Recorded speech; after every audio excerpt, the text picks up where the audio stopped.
Yesterday's Gemara, we're on 52b2. The left-hand column, Rav Safra Nofik Me'eretz Yisrael. Rav Safra came from Eretz Yisrael. So yesterday we discussed if somebody inadvertently takes shavias produce. If somebody takes produce of the 7th year that grew, just grew by itself, and he forgot that he carried it into Chutz La'aretz, he carried it into foreign lands, and now came the time to remove it because the fields got emptied in Eretz Yisrael. So the question was, does he have to go back to Eretz Yisrael to remove it? And the Tanna Kama said, no, where you are, that's where you remove it. Rabbi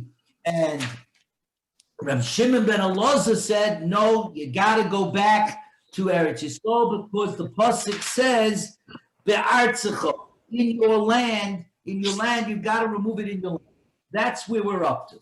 So now we have a story. You're on 52. We're on 52b, 52b2. 52b2. Guys, just wait 1 second. Somebody's at the door. Be right there.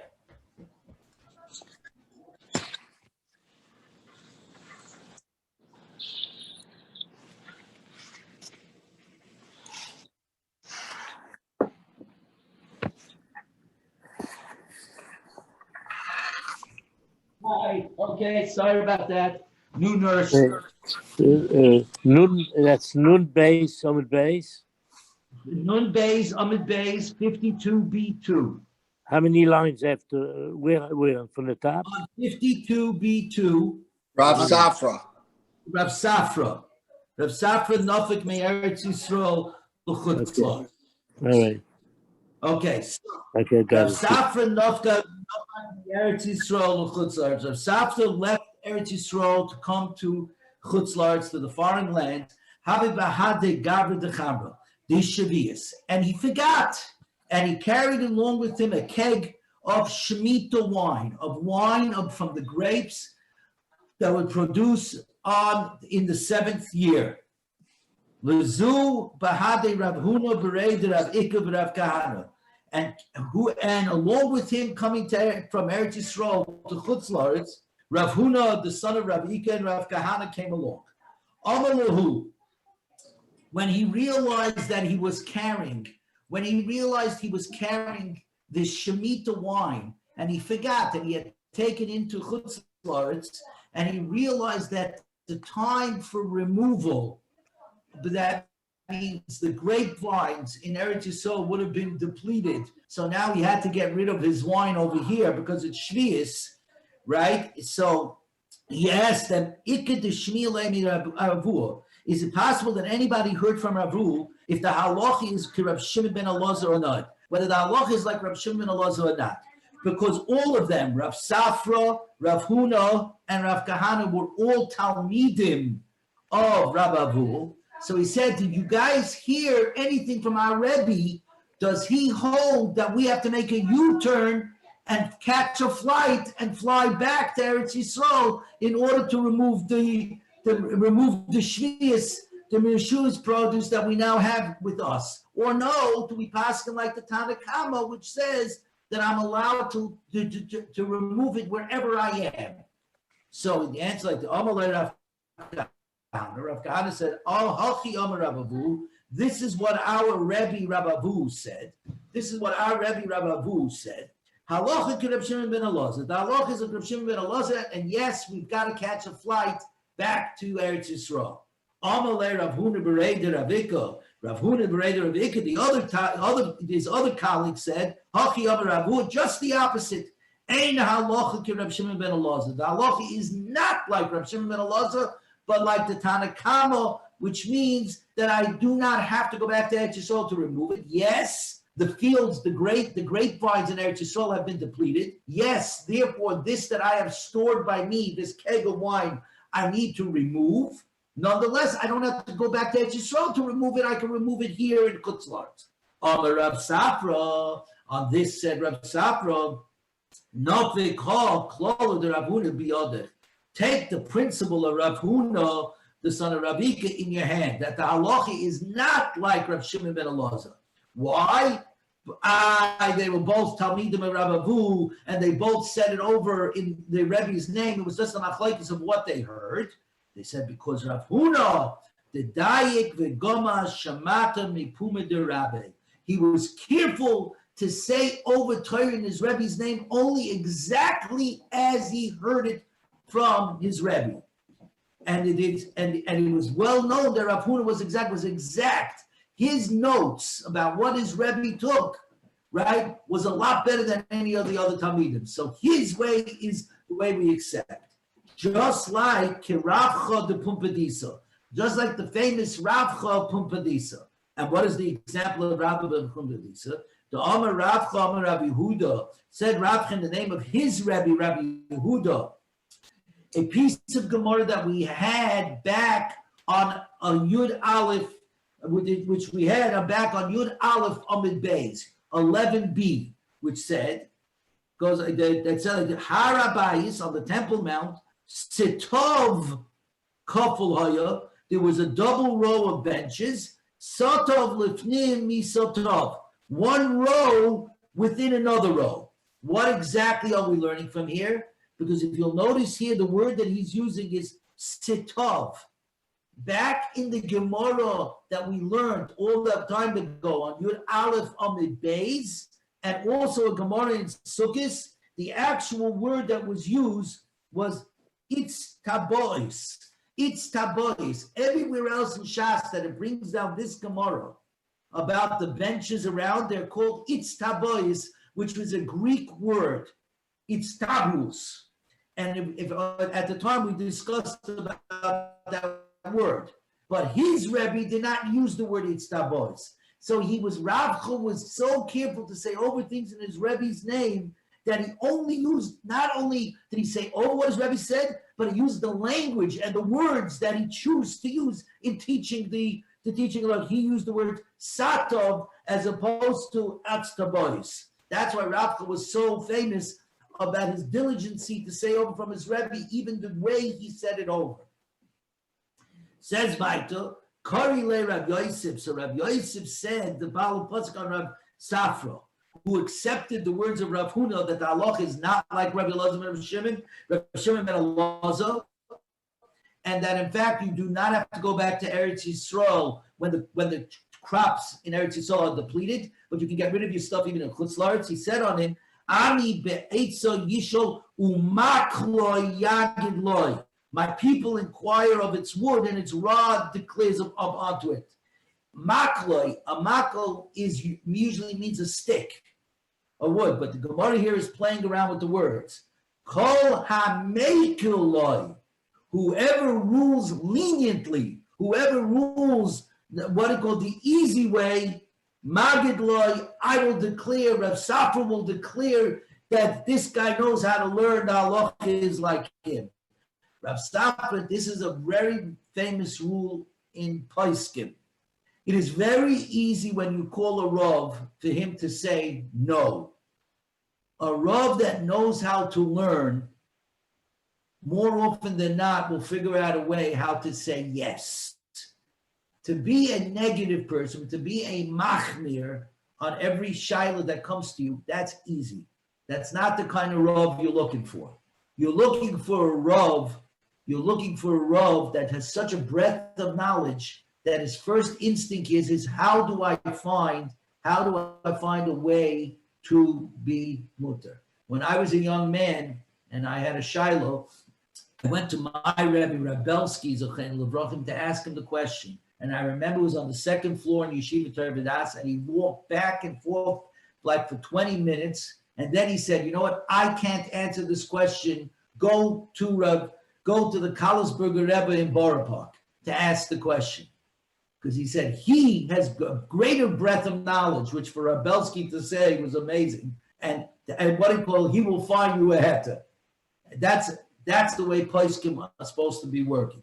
Obviously, when there is no heta, there is no heta. But the idea is you're supposed to be first to look. The Torah is meant chai b'hem, to live by it. Okay, Zakti Gemara Vaita. We said there's another rule you're not allowed to destroy the trees of Shvius, the fruit. Normally, you're not allowed to destroy fruit trees, number one. That's number one. Number two, you're not allowed to destroy the crops of Shvius. So, but here we have a case, Rabbi Eloi Kates Kafnyosa de Shvius. Rabbi Eloi came and chopped down a palm tree of Shemitah which had date berries on them. So, Frank the Gemara, how did Rabbi Eloi do this? The pasuk says, La achla amar Rachmana v'loy lahefsid, 52b3. 52b3. Rachmana deloy hefsid. The pasuk says, you shall eat it. The Shemitah produce that comes up automatically, you shall eat, but not destroy. Right? If you're going to say, where does it say that you're not to destroy? That's where the fruit has grown to its fullest maturity. It's a full-fledged fruit. It's a full-fledged pomegranate. But when it's not fully ripened, it's still in an immature state, right? Then it doesn't apply. We can say that is absolutely not the case. Sorry, let's try to get, whoops. There we go. Sorry about that. Hang on one second, everybody. Here we go. Okay, better. Something tomorrow. Say Hani mischale de arlo isure. The husk covering the dates of arlo are prohibited as well. What's arlo again? That when you have a brand new tree or a brand new bush that's producing fruit for the first time, the first 3 years, you're not allowed to eat the fruit. It's called arla. The 4th year is neta ravai.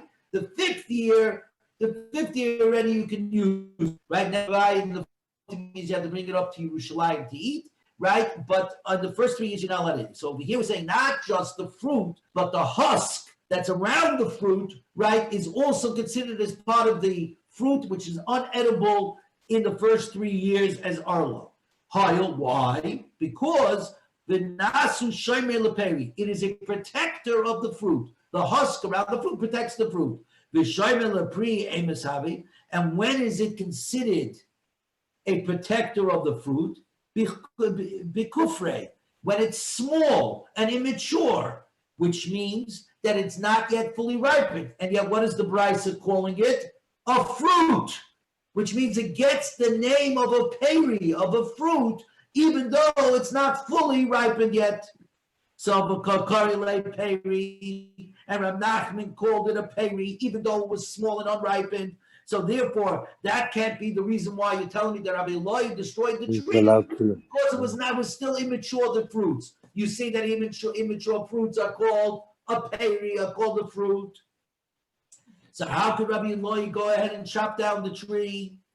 So the Gemara, Rav Nachman, the Yomi Rabbi Yosi, Rabbi Nachman, who says in the name of Rabbi Yosi regarding these immature fruits with regard to arlo. It's not.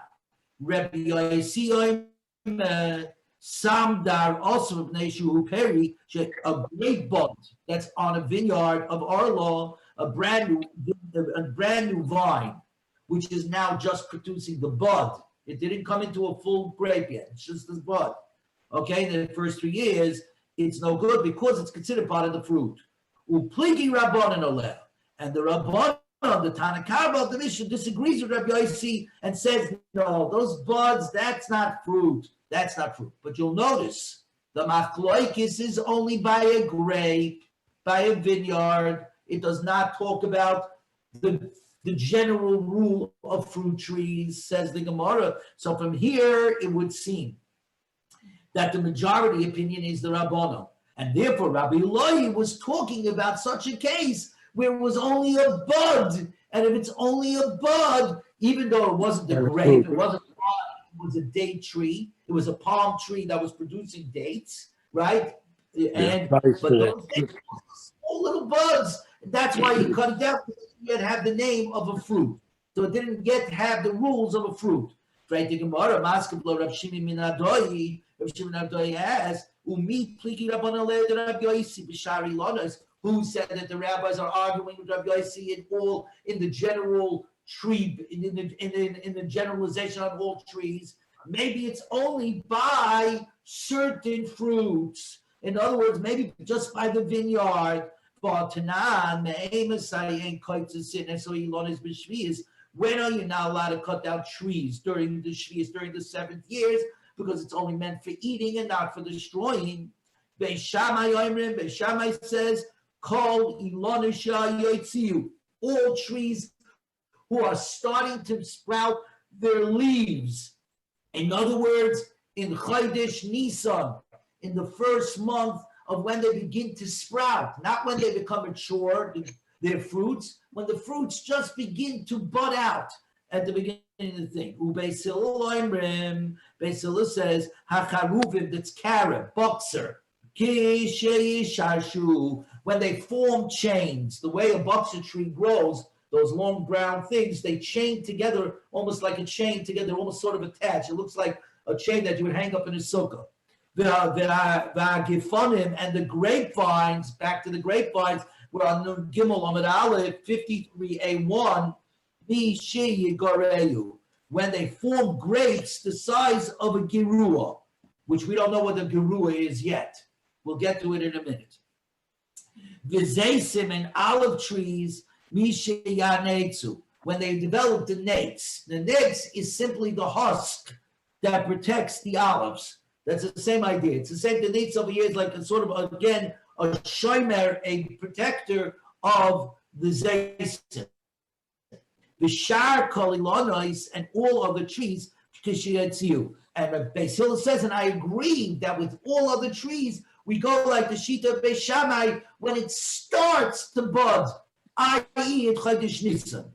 V'amar Rav Asi, and comes Rav Asi to explain the word giru,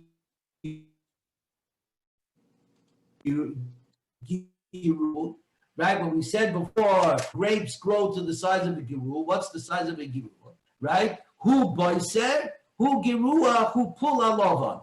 Boiser, which is an immature grape, is the same as a gerua, which is the same as a white bean. So the Gemara says, pula lovan sakedatach. How did beans get in here? We're talking about grapes, and you're bringing in white grapes. Ella emos shiuroi kipula lovan.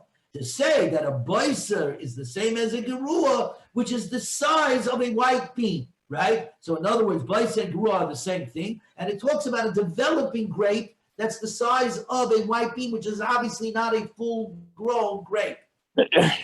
Now we see from over here that Rav Ashi explains the gerua, it occurs during the budding stage, right? Now here's the question: V'man shamet levi oma boiser in Simodei Loi, and who learned by Shvius in the Mishnah that boiser is considered a fruit, but a grape bud is not. That's the Rabbanon. The Rabbanon before said, that the Shvius is what it called, that the smaller grape bud is considered a fruit. The Ketani Shar Kolilonish Kishi Yaitza, and he said that all other trees, when they first begin to produce their fruits, that's when you're no longer allowed to destroy the Shemitah fruits. So you can see over case that it's only in the case of the grapes and the carobs and the olives, according to Beis Shammai, according to Beis Hillel, that the Chachamim say that they are not a fruit. But everything else, every other tree, including the palm tree, which now begun to produce its dates in Nisan, at the beginning, everybody agrees that it's called a fruit. Sai Beis Shammai and Sai Beis Hillel. If it's a fruit, it's a fruit, and I'm not allowed to chop it down. Back to our question again: how did Rabbi Lloyd chop the tree? Right? So it says, Elamai, after all of this, it gives us a one-liner that solves the problem. And the problem always is, it's the men. The problem is always the men. We're dealing with a male palm tree. A male palm tree doesn't produce really any kind of fruits. It produces small, shriveled up nothings, right? So those kind of trees you're allowed to chop down. That's it. As is always the case, it's the men or the problem. That's it. Zab the Gemara. So now, we've been talking about the whole time that there's an halacha of biur, which means removal. Again, on Shavuos, The grains grow, as we all know, grown automatically from the leftover seeds, etc., from the 6th year. We are allowed to take grains and store it in our own houses as long as there are grains still left in the field for the wild animals to eat. As soon as those fields are kolui, they're completely emptied out, right? They're depleted. At that point, we have to remove it. The question is, as is always the case in halacha, what's the standard? What's the time frame for each thing to be removed? So says the Gemara, Tana Rabbanan, you can eat Shemitah grapes that are stored until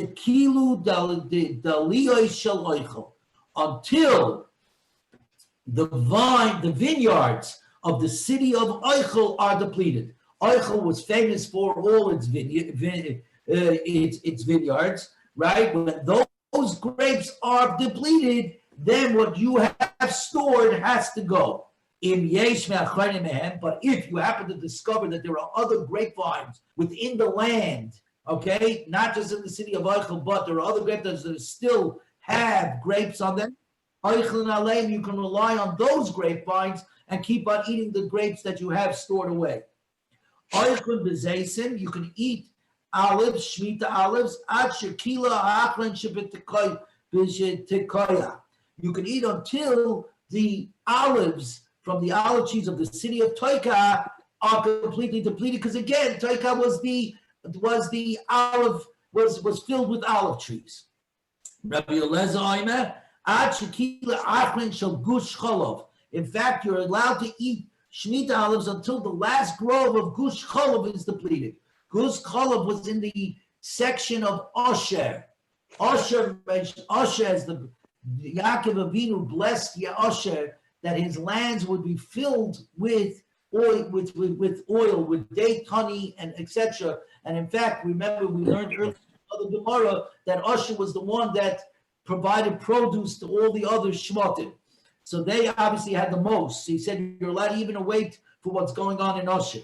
Kedei shei ani yaitze, so that you can wait until an ani goes out and looking for olives. Ve'ena matzah loy b'noifai v'loy b'ikri roiva. And he can't find a roiva. A roiva is a very small shear of either outer branches or the main parts of the trees.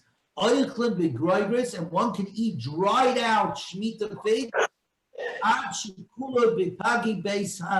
until the figs of Beis Hani were depleted.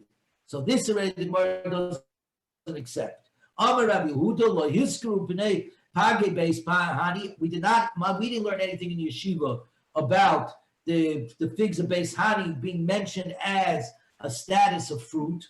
That to us was not a status of fruit. They were shriveled up, dried up figs. We only learned about Beis Pagi regarding the halachis of tithing Maisa, and to which the Tanam Pagi Beis Hani Vahini de Toiviana Chayav b'Maisa. The figs of Beis Hani and the dates of Toivana are subject only to the halachis of Maisa, because in fact they were so shriveled and so nothing. They can only be used simply as dried out fruits from their beginning. So we said, with regard to Maisa, we're going to be machmir, we're going to be strict. There, we're going to say you have to give Maisa. But to use them as a sin, as a sign of when I have to put stuff on Shavuos, that already I'm not going to do because they do not have the name of fruit. Okay. Now we're going back to a Gemara that we had yesterday. Just says, Oichlin b'Tamarim. Remember yesterday we spoke about that in Yehuda, that in the land of Yehuda, you were allowed to eat from the dates of the palm tree until the city from the ear Mole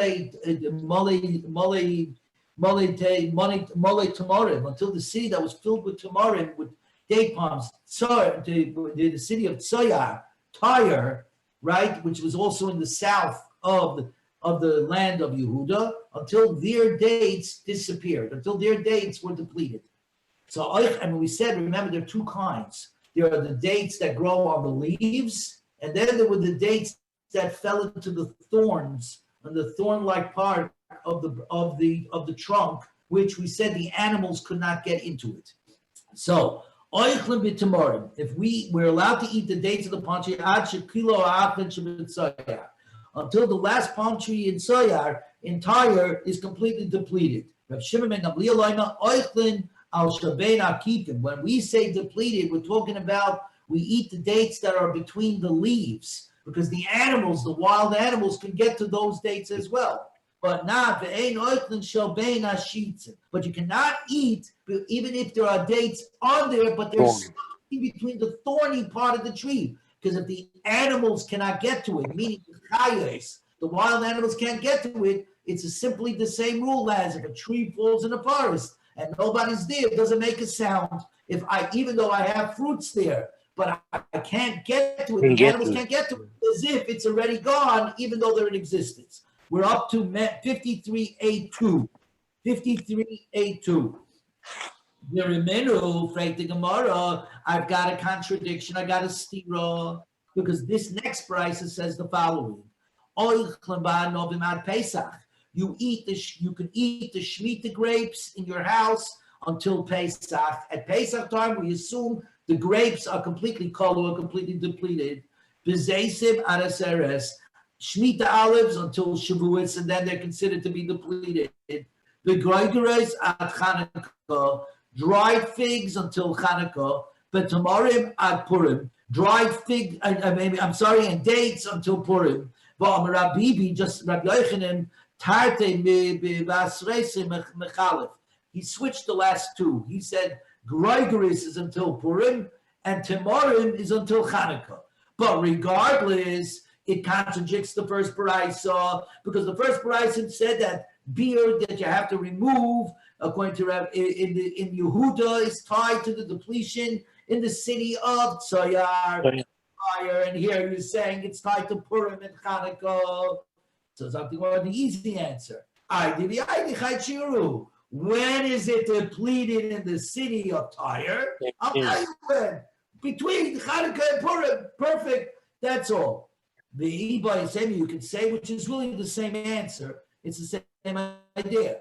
Hakatani Bahade, where the Bryson says, in Yesh Me'achorim, where there are arbiters, where there are vineyards that still, even though the main city is depleted, but you still hear about other places in the suburbs that still have fruit on them, you're allowed to eat. Same thing over here. We're trying to say that if the basic rule is Tzayar, when this tire get depleted. But if you should hear that tire is depleted, but some of the suburbs still have stuff, you can rely on that is until either Chanukah or Purim. So now, since we're on the subject of trees, we're going to keep going on it. Tanya, Reb Shimon ben Gamliel, Simin Laharim Nilin. A hallmark, a sign of mountains is the walnut tree. That's Professor Art School. I'm not exactly sure what the walnut tree is. I didn't get a chance to Google it. Simin Amakim the color. A simin, a hallmark, a sign that this is a valley, are date palms. Simin Cholin, a hallmark to streams, to a small river, is Kanan is reeds. Simin Shefela Shikma, a hallmark of the plains, like the plain of a plain is sycamore trees. Interesting to see Shikma, the word Shikma is still used today. Shikma is sycamore. The Alpha Pishain, even though I don't have proof to this, Zeichel and Dover, I have an allusion to this. Shenema Vayiten Amelech Kesed B'Yushalayim Ba'avonim, and the king made silver in Yerushalayim as common as stones, right?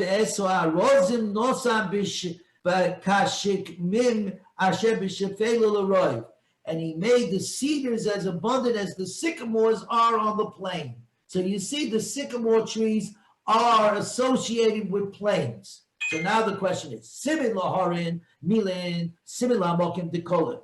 You just said a hallmark of mountains are walnuts and a hallmark of the valleys are date palms. Nafkamino the Bikurim.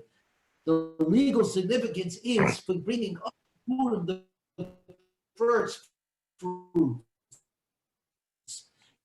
If you remember, the second day of Pesach on the Eretz Yisrael would be the first day of Kalamoy, they brought up the Bikurim. Until you brought the Bikurim, you weren't allowed to eat Chodosh. You weren't allowed to eat from the newly sprouting grains. You could only eat from the Yoshan, from the old grains from the previous year.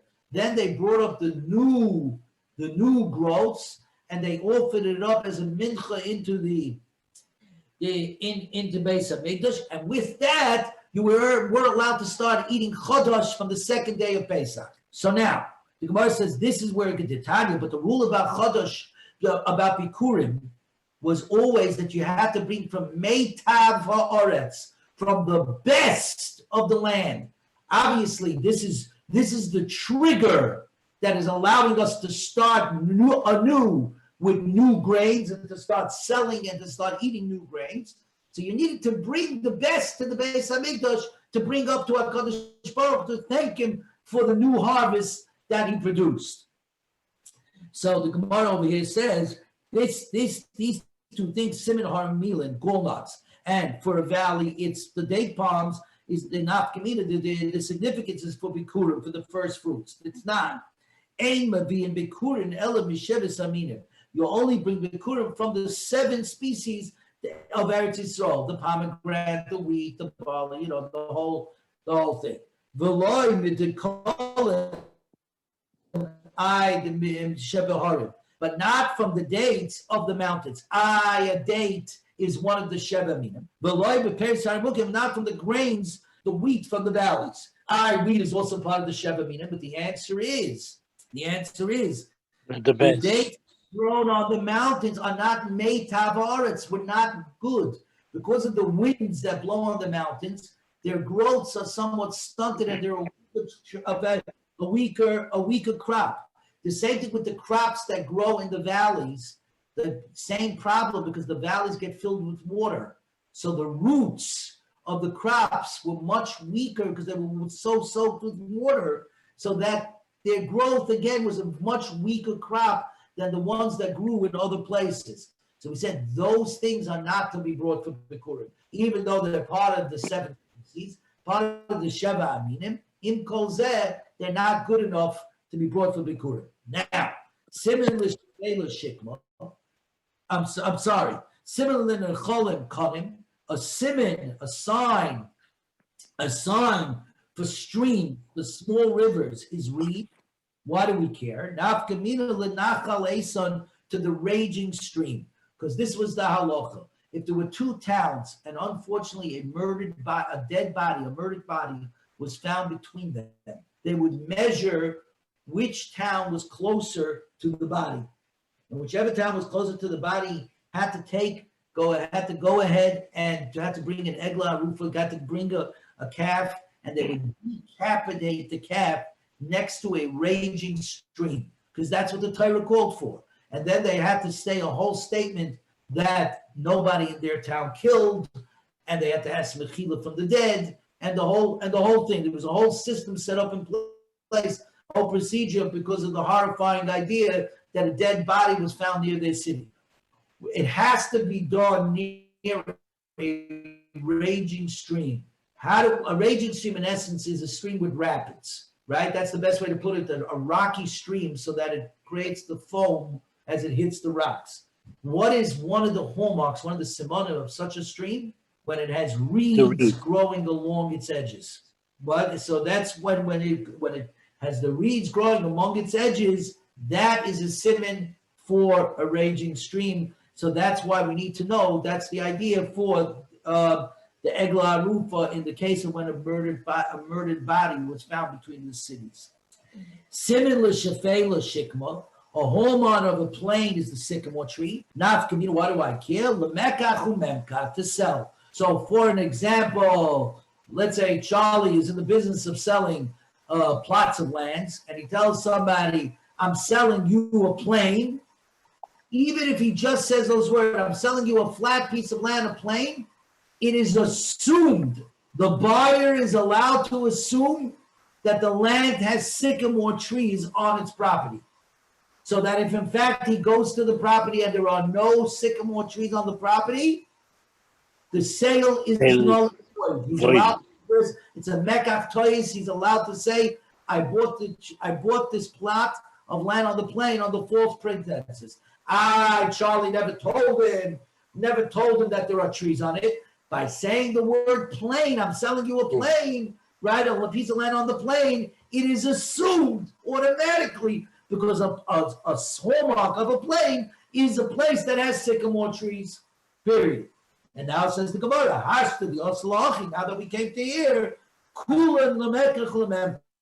we could explain everything else that we said before, also in terms of buying and selling. That if you use these languages, you can, if you say I'm selling you land on a mountain, you can assume that there are gall nuts, right, etc., etc. Very good. We are now on the Mishnah by 53a3.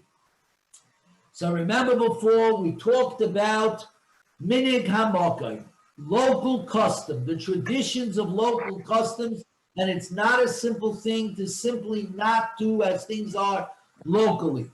So now we're going to go, while we're on that subject, we're going to take it a little further. Mokim in a place, in a place where the custom was to sell small livestock. To goyim moichrin, they sold it. Mokim she'ein nahagu in a place where people did not, did not sell small livestock to goyim ein moichrin. And why is it that we shouldn't be selling small animals to a guy? Because of the next words in the Mishnah. We do not sell to them ever large produce, large livestock. And the reason for this is simple, because the Chachamim were afraid. If you're busy with them to sell them livestock, you might come to lend them or rent them livestock.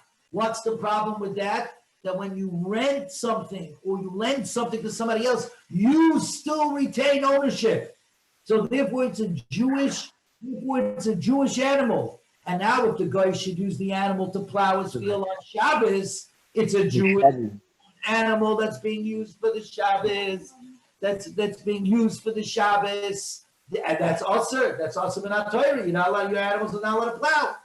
So that's why you can't. And therefore, there was places that said we're not even going to sell them small animals because we're afraid if we sell them small animals, we might have to sell them big animals, and then we'll make a mistake and start renting them.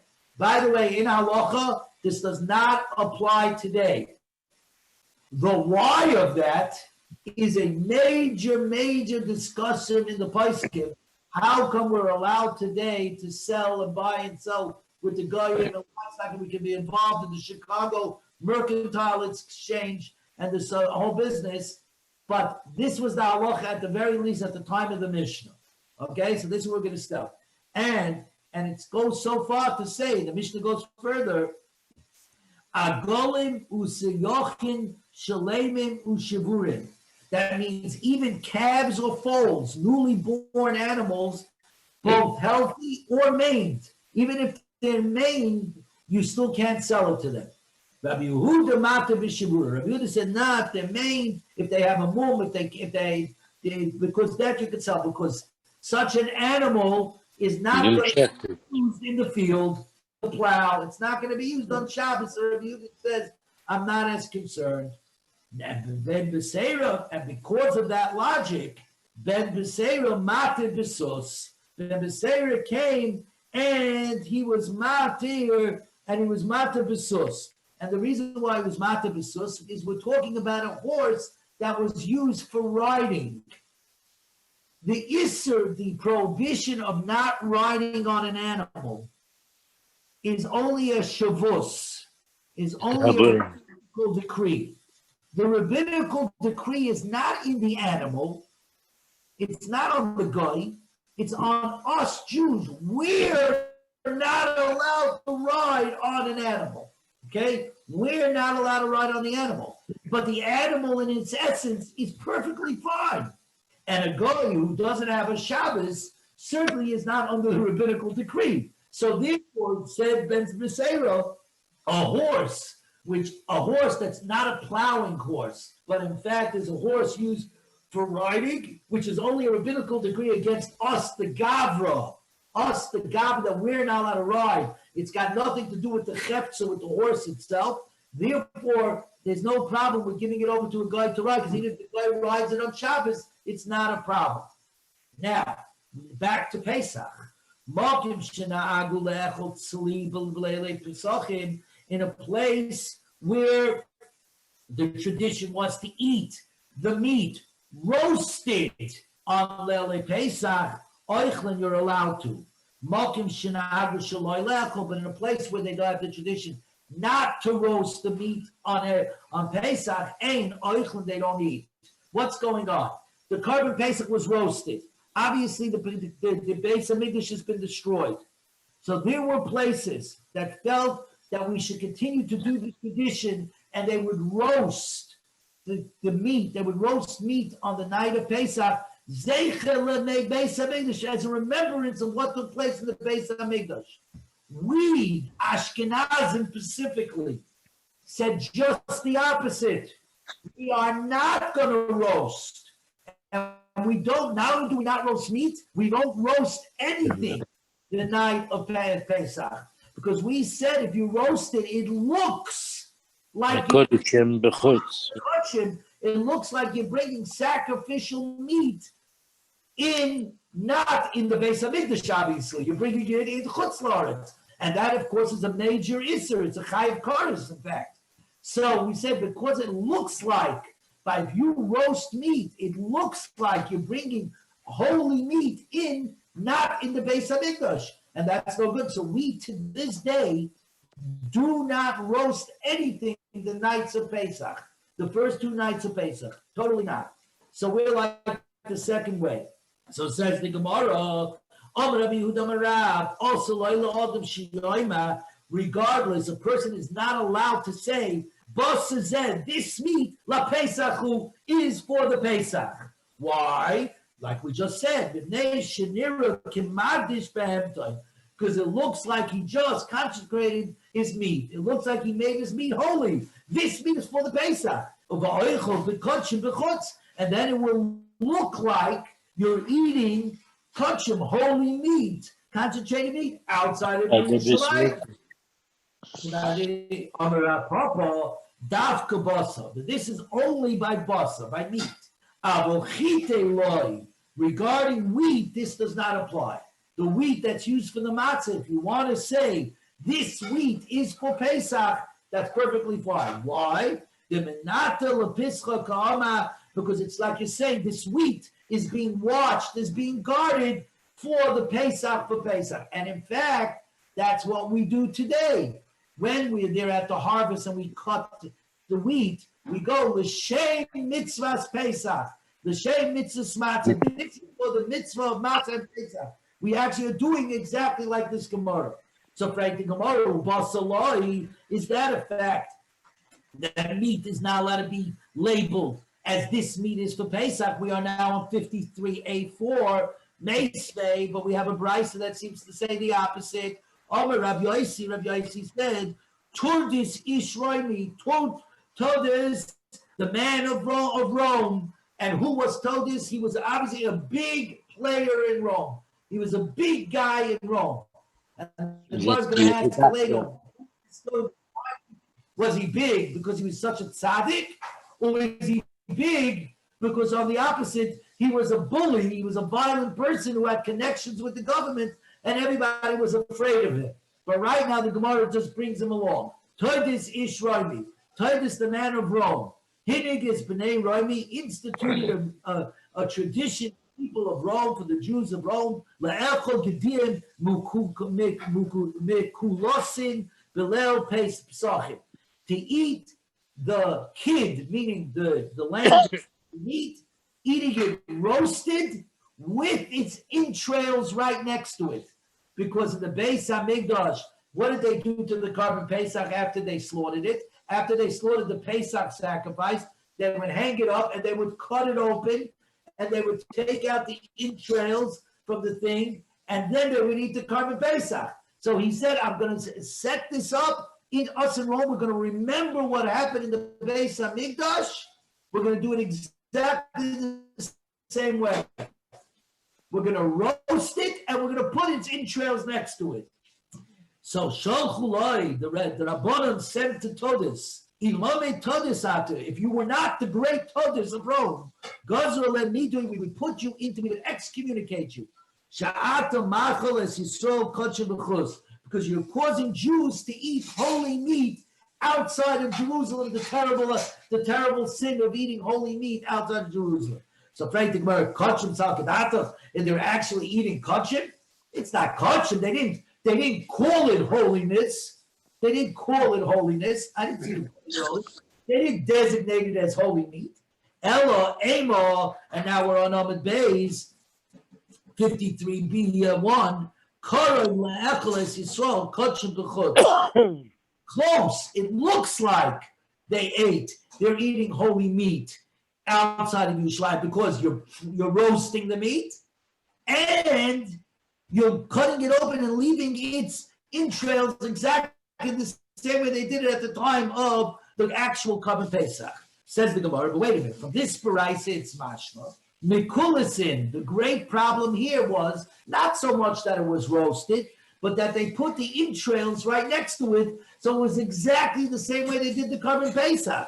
She'ein mekulis loy.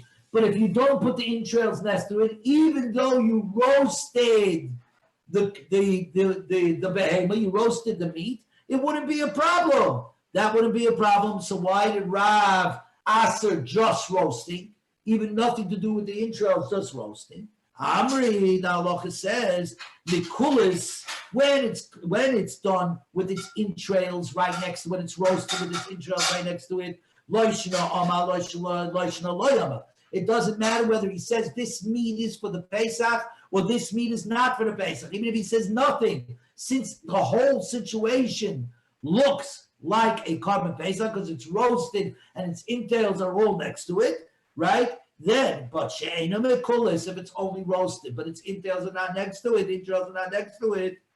Pirish, if he says this meat is for a Pesach, that is no good. Loy pirish loy. But if he doesn't say anything, then he says it's okay to roast it because it doesn't look so much like the Korban Pesach because you don't have the entails.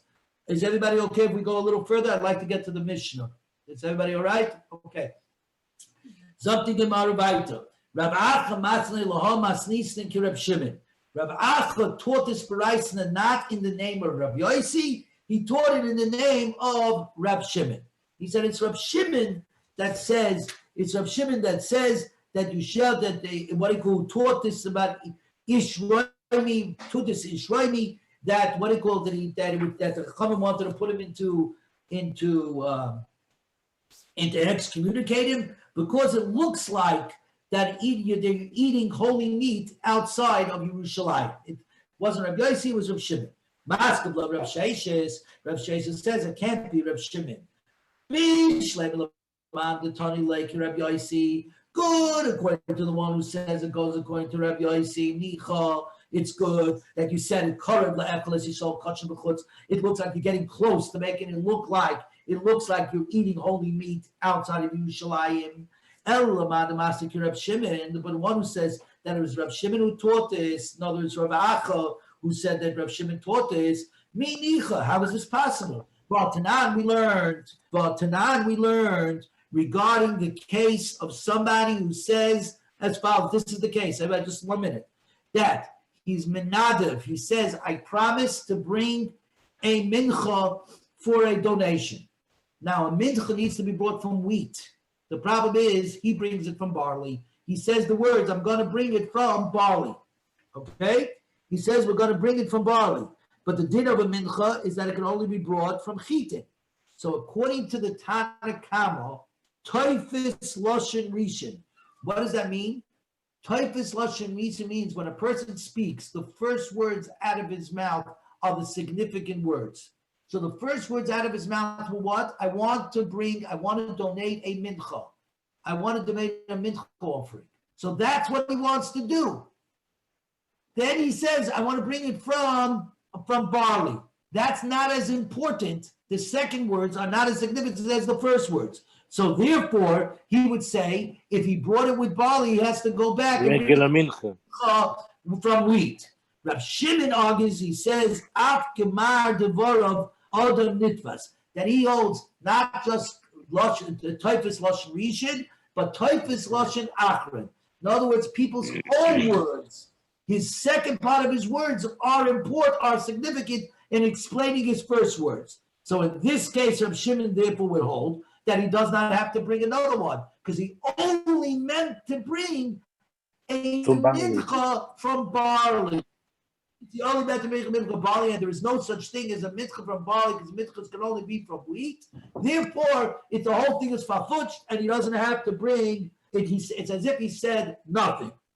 The same thing is over here, right? Over here, the people from Rome did not say this is for Pesach before the Shechita. They never said this meat is for Pesach. They didn't say that. They just shechted it. Well, if they didn't say that it's for a Passover, right? They didn't label it as Pesach meat. It's not a problem according to Reb Shimon. It's no problem. So therefore, he could be the one to say like Korav. That's this Gemara right over here.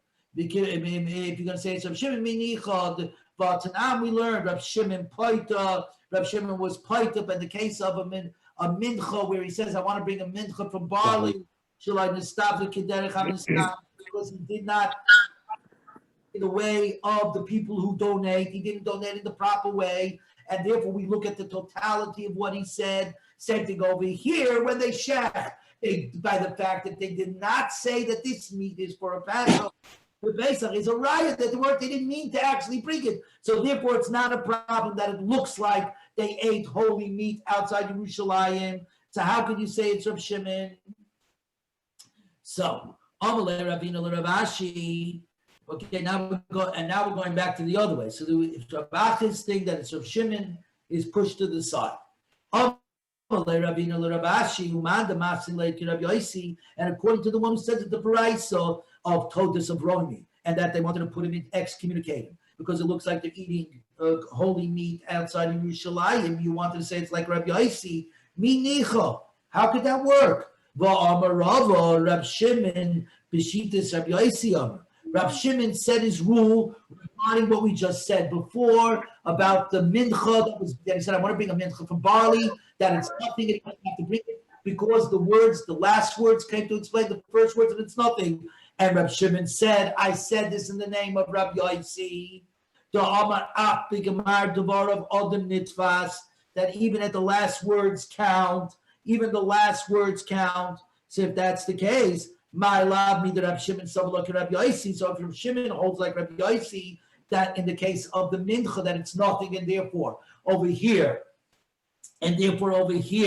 since the people of Rome did not label the meat as a Pesach, it's not a problem. Rabbi Yosi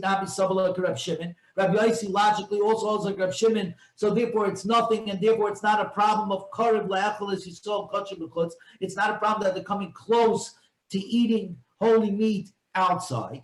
So now we're up to 53b2. Zok Gemara, loy. Rab Shimon sabalok Rab Yosi. V'loy Rab Yosi sabalok Rab Shimon. Rab Shimon, you're right, says like Rab Yosi with regard to the mincha brought from barley, that it's nothing. But Rab Yosi does not agree with Rab Shimon that just because they didn't label it as meat of Pesach, that means that it doesn't bring them close to having been meat, looking like they brought holy meat outside of Yerushalayim. Because even though Rabbi Yosi agrees that Typhus Lashon Achron, that even the last words come to explain, but there is another rule that Ein Adam Maitzi Devarav L'Batola. People do not declare things for no reason. In other words, it's a separate rule. When people open their mouth to declare something, we consider it significant. So therefore, Rabbi Yosi says here, the actions create a certain significance. The action of bringing the animal, of roasting the animal, of putting his entrails right next to the animal, everybody looking at it understands what it is, what it's coming to represent. It's too close. It's too close. I disagree with you, Rav Shimon. Good. So Dr. Gemara, okay, so Dr. Gemara Vaita. Ibayalo, this Turdus, Ishraimi, Gavar Rabba having, was he a great man? Meaning, was he a tzaddik? Was he pious? Was he a Talmud Chacham? Or he Baal Agroifin having? He was like Agrippus, Baal Agroifin having, like Caesar Agrippus, who was a violent and powerful man, and means we were scared of him. The only reason why they didn't put him into excommunication is because we're scared of him. Or no, it's because he was a great Talmud Chacham. So Zakti Gemara. Gemara says like this, Tashma. Just, I will prove to you that in fact Tudis was a great man. He was a holy man. Oid zu dorish Tudis Ishraimi. So too the Tudis Ishraimi darshan. Expand. And that means it's Torah. They were about to bring Torah by his name. And my father, has taught me many times that when the Gemara brings down a person by his name and says Torah, it means he was Zaycha to some level of Ruach HaKodesh, of the Holy Spirit. Many times the Gemara will bring down Ahu Ploini. This person said something, which meant that he was a Talmud Chacham, but by not using his name, it means that he was not Zaycha to Ruach HaKodesh. When the name is used in the Gemara Pacific, it's because the Holy Spirit was put on him. That's the tradition that we have. So, Daddy, I was listening when you taught me. There you go. Anyway, so, Tashma, Oid, Zu Doris Toidis Ishraimi. And so Toidis Ishraimi said as well as follows. Maro Chananya Mishol V'Azaya. What did Chananya Mishol V'Azaya see? Shemosrum Ashtman Al Kedusha Shashem L'Kibshin Eish. That they threw themselves into the fire to the case of sanctifying Hashem's name. The case was like this. Nebuchadnezzar built this huge statue. And he said, Kanani Mishol, I want you to bow down to them. And they said, we're not going to bow down. You can throw us into a fire, but we're not going to bow down. We're ready to be Moitz Nefesh. We're ready to lose our lives in the sanctification of the name. What's the problem with what I just said? Number one, it's Avodah Zarah. If it's Avodah Zarah, the halacha is you have to go ahead and you have to, it's one of the three areas. You have to let yourself die. So you're going to tell me it was in private, right? There weren't 10 people around, right? That doesn't change when it comes to Avodah Zarah. So what's the question? Look at Tosfos. The Tosfos on the side, Ma Ro Chananya B'Shav Azaya, on the right-hand column, the second Tosfos. Pirish HaKunshus, Rashi says, Ma Ro Shaloi Darshu. What does it mean that they didn't darshan? Why did they expand? Because the Torah has a rule, right? The rule is that the Torah is brought to live by it and not die by it. The whole idea of the Torah is a positive experience. You're supposed to live by the Torah, not die by the Torah. But the kasha, but this was a case that was in public. And we learned in Sanhedrin, for all of those who learn with Dr.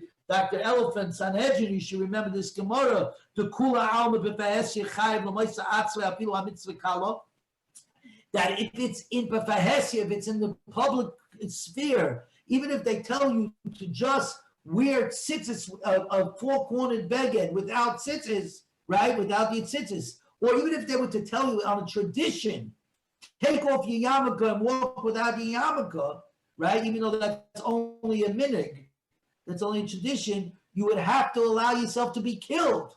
Kol shekain for Avodah Zarah. So what's the question? Umefarish Rabbeinu Tam. This is interesting. The tzelem zeh she'asa Nebuchadnezzar. This idol, this statue, taking away the word idol, this statue that Nebuchadnezzar made, lav Avodah Zarah avo. It wasn't an Avodah Zarah, ela in darta she'asa l'chvoid atzmai. It was a statue that he made for his own honor. In other words, he made a Lincoln memorial. He made a Jefferson memorial. So it was only a memorial. He didn't say it was a god. He didn't label it a god. It's not labeled a god. It's not Avodah Zarah. And they still went ahead. That's the question. And the beauty of this Gemara is it's this week's parsha. In fact, if you're doing Shnai Mikra V'Yechad Targum, it's now. In other words, if you do from Rishon to Sheni on Sunday, Sheni to Shalishi on Monday, something, it's today's. Nasu kal v'chomer mi'atzmon mitzvarden. They made a kal v'chomer for the argument concerning themselves regarding the frogs. This week's parsha, the what do you call it, the marker of frogs. Because what does it say regarding the frogs? The frogs who were never commanded on sanctifying God's name. Who it says, the